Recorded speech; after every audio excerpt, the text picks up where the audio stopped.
Welcome back to Figuring It Out, a podcast curated especially for entrepreneurs, leaders, business owners, marketers, and creatives alike. My name is Kevin England, and I am the proud founder and CEO of Vonazon. We're a full-service digital sales and marketing agency that cater to clients all over the world. In each podcast, I take the time to discuss relevant topics that affect businesses today. I pull from my own personal experiences, as well as stories from other people to leave you with some helpful and meaningful advice. So look around you. So many things that once were considered necessities, such as answering machines, alarm clocks, maps, VHS tapes, CDs, and so much more have been replaced by our smartphones, digital devices, and tablets. In fact, I was recently at a hotel and I look over to the side and there's that alarm clock with a time on it, and the time was wrong because nobody cares to even set it right because we use our phones all the time. Digital advancements have dematerialized our world. The tools people needed are no longer represented by these physical belongings. They're now accessible, and pretty much everything's accessible on our smart devices. Each person today is represented by individual pieces of data called PII, and that's what we're here to talk about. Personally identifiable information. In this episode, I'm going to break down PII even further and discuss some of today's digital targeting measures and how we use PII and how companies use PII. So let's dive in and figure it out together. As of 2021, get this, there are about 4.66 billion active internet users in the world. Oh my gosh, that's a whole lot of people accessing the internet pretty much all at the same time. So it only makes sense that user privacy has become such a serious concern. We all know that staying offline is not a viable option, unless maybe you're 105 years old. But actually, no, my grandmother was using some type of smart device all the way until she was 95 years old. So that's not necessarily the case. It's probably close to impossible for the 21st century person not to have access to the internet. Businesses, governments, schoolwork, research, and even friendly interactions that we all do every day take place in this digital world. It seems like everything in our lives has been reduced to some sort of digital aspect. So let's start at the beginning. What is PII? PII, personally identifiable information, is a piece of data that can be used to identify a person. Well, that's obvious, right? Self-explanatory. It can range from generic information such as your full name and email address to more sensitive information such as your mailing address, social security number, personal passwords, and so much more. It's for this reason that many websites require you to check that little box that says that you've read their privacy policy, although nobody actually reads it. But it's important that you know the reason why you're actually checking, because they're going to collect your personal information. And now that you know what PII stands for, let's talk about the four most common types of data that companies actually collect on you, about you, and from you. And number one is your personal data. This category includes information such as your social security number, your gender, IP addresses, your unique device ID, and web browser cookies. And the next one is engagement data. This type of data lets companies see how you interact with your website, their mobile apps, text messaging, social media messages, emails, paid ads, and even customer service routes. And then number three is behavioral data. This category includes transactional data, such as like purchase histories, product usage information that's like these repeatable actions, and this qualitative data, like even your mouse movements. Why do they want to collect our mouse movements? Now that gets a little scary. And then number four, which is kind of a hard one to say, it's attitudinal. Yeah, attitudinal data.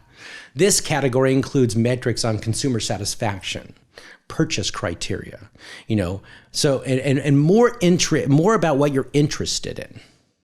So with all these different types of consumer data, you may be wondering, who's sorting through all this stuff? Well, it's definitely not humans, because we don't have the ability to do that. So obviously, you need to have computers that are going to be able to analyze this data and extract the information from our smart devices and other devices Because unlike humans, computers can basically work 24/7, 365 days a year. They don't need PTO. They don't need a hybrid approach to anything. And they provide recommendations to companies about all the information that they're capturing, gathering, and findings, and push it back out to us so that we can utilize it. Some people believe that the only way that companies extract personal data is if you actually fill out an online form or sign up for some account. Well, I'm telling you right here, that's not the case. There are different ways that websites collect data from you. I'll give you some good examples. Each time you visit a website, it makes a record of your computer ID, your IP address, and what makes you unique, and then tracks it all back to you, which is why sometimes you're wondering if you're doing one thing on a computer, you're doing the other thing on a mobile device, how do they mix the two together? Well, that's easy. That's all based on PII. Websites also utilize cookies, and cookies are these little small text files that collect and store your information on your own hard drive that they extract. And these are things like how many times you visit a website, which pages you visit, your preferences such as your language or font size, or even accessibility services. They know all this information. It's all stored on your hard drive and they pull it all up. Your usernames and passwords, items in your shopping cart, and even your location. But that's not all. Your smartphone also have many identifiers built into them that allow the phone manufacturers, mobile service providers, Wi-Fi providers, and to collect this personal information about you. The apps that you install on these phones also notify the app developers, the advertisers, the data brokers. Oh my gosh, I entered another word. The data brokers about your unique habits. And I'll talk more about the data brokers in a bit. When you're using your GPS connected to a Wi-Fi or some type of Bluetooth service that's turned on, you're now susceptible to sharing your personal data. So let me put things in perspective for you. Let's say that you download a Target app and you enter a nearby Target store while using the app, and you happen to have your Bluetooth and your Wi-Fi turned on. The store can now automatically start tracking your every move. You're browsing in an aisle and start sending you ads, which could be for products literally right within your reach. I bet you're understanding why so many people are talking about and concerned about data privacy, because it can be a bit invasive. But there's a good, bad, and ugly associated to this, and we'll talk about that a little bit as well.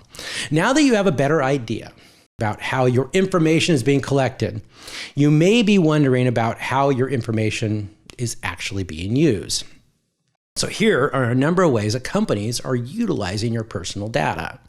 Number one, which is a good thing, by the way, is to improve customer experience. Many companies use this consumer data to better understand your needs and wants.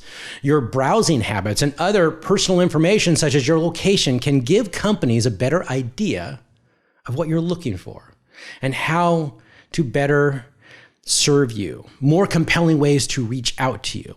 And since since each customer has their own unique individual preferences, your information can help these companies create a customized promotion and these special offers. And recently this worked really well for me, because I'm leaving on a camping trip literally this weekend, and I was looking for a tent. And eventually what popped up was this advertisement for 15% off the tent that I actually wanted. That was a great way they used my personal information, my browsing information, to give me a special offer. So not all is bad here. Number two is redefining their marketing strategies. So they use this information to redefine their marketing strategies. And we do this every day as a company. Consumer data allows companies to understand how you're engaging with their marketing campaigns based on the actions that you complete. Companies can gain a better idea of how what you do as a consumer. And if their strategy is actually effective and is effective in targeting you. This data allows marketers to segment their audiences and target only those people that will most likely want to engage with your products and services. Also another good thing, because I don't want to receive information on stuff that I don't really care about. So there's another good reason why collecting my data might help in this capacity. Number three, transform data to a steady cash flow. Now, this is kind of what you might look at this as a negative, but I'm going to show you the positive of it. Companies that collect your data can profit from it. these data brokers, I talked about that before, or data service providers that buy and sell user information are part of a very profitable industry. In fact, by 2023, Statistica reports that this big data industry, which is what we call it, is going to be worth about $77 billion, which is roughly, I'd say, 70% of Bill Gates' net worth. He's a really rich dude. Advertisers like to purchase PII because it allows them to target the most optimal consumers. Today, the demand for more accurate data is increasing, and more personal information data brokers can collect from every user, the more thorough the data profiles that they can generate and eventually sell off. These data profiles can be sold off to other data brokers and even advertisers, but here's what the positive associated to this is that as a business, it's hard for us to collect this information. So these data brokers help small to mid-sized businesses collect this information and be able to market to the people that are more appropriate to their business, that want to review their products and services. So not all is negative here. Number 4, secure private information. This is another good positive thing. Some companies use consumer data as a means of securing sensitive information. Think, how about mobile banking apps that ask you to unlock your account with a Face ID? Good way to use my PII. These types of data collect and minimize the risk of these fraudulent attempts and serve as great personal identification measures. So much consumer data is being captured and collected literally on a daily basis that governments have started crafting these strict privacy regulations that are aimed at restricting the amount and the types of PII that's being collected. And here's a really good example. In the European Union, they have something called the General Data Protections Requirements, or GDPR. And many of you might already know what GDPR is. And it lays out these strict rules of data capture, storage, usage, and even sharing of information. And even though this law was drafted and passed for the European Union, it actually affects everyone who tries to target or collect data that's related to people in the EU. GDPR forces organizations to ensure that the data is collected legally. And if companies don't comply, there are all these strict repercussions, such as like these large fines that go into the multi-millions of dollars. But GDPR has, kind of come under fire recently because it's done the adverse effect, and it's now confining the power to the large corporations. The strict regulations it enforces have actually pushed advertisers to give their businesses to all the tech giants instead, because they don't have the ability to collect this information. Companies like Google and Facebook, because they have the means to collect and to process this consumer data and the content to be able to collect that information. And as a result, smaller companies have found it even harder to compete with the larger corporations. Now, this is a huge pet peeve for me because I am all about the small to mid-sized business. It's not that I don't work in the enterprise space as well, but I'm all about the small to mid-sized businesses benefiting as much as possible so that we can be on equal footing with some of the bigger corporations. Data privacy rules have also even made it into the United States more recently in the form of the California Consumer Privacy Act of 2018, which is called CCPA. This act applies to both businesses and data brokers and is somewhat similar to GDPR, but it differs in that it requires consumers to opt out of data collection rather than putting the sole responsibility on the service providers. So CCPA gives the consumers the right to know about their information, how it's being collected, and how it's being used and or shared. They also gives them the right to delete their personal information. So you can contact and say, hey, delete my information. Or you can say, I have the right to opt out of that information. And I want to know that it's not going to be sold off, transferred, shared with anybody else. So moving forward, there will likely be more governmental measures that will be imposed upon data collection and digital targeting.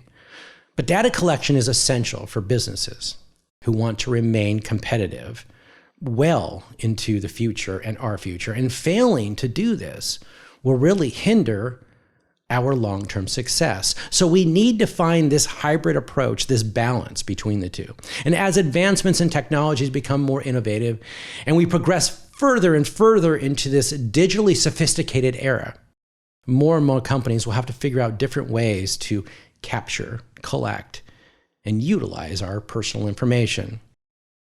And as I mentioned, sometimes this information is put to good use. But sometimes it can be kind of unethical and really raise eyebrows from anybody. So we need to find that balance and take into consideration user concerns as well as the benefits to advertising and marketing or to us. So I'm going to leave you with that. So until next time, my name is Kevin England, and keep figuring it out.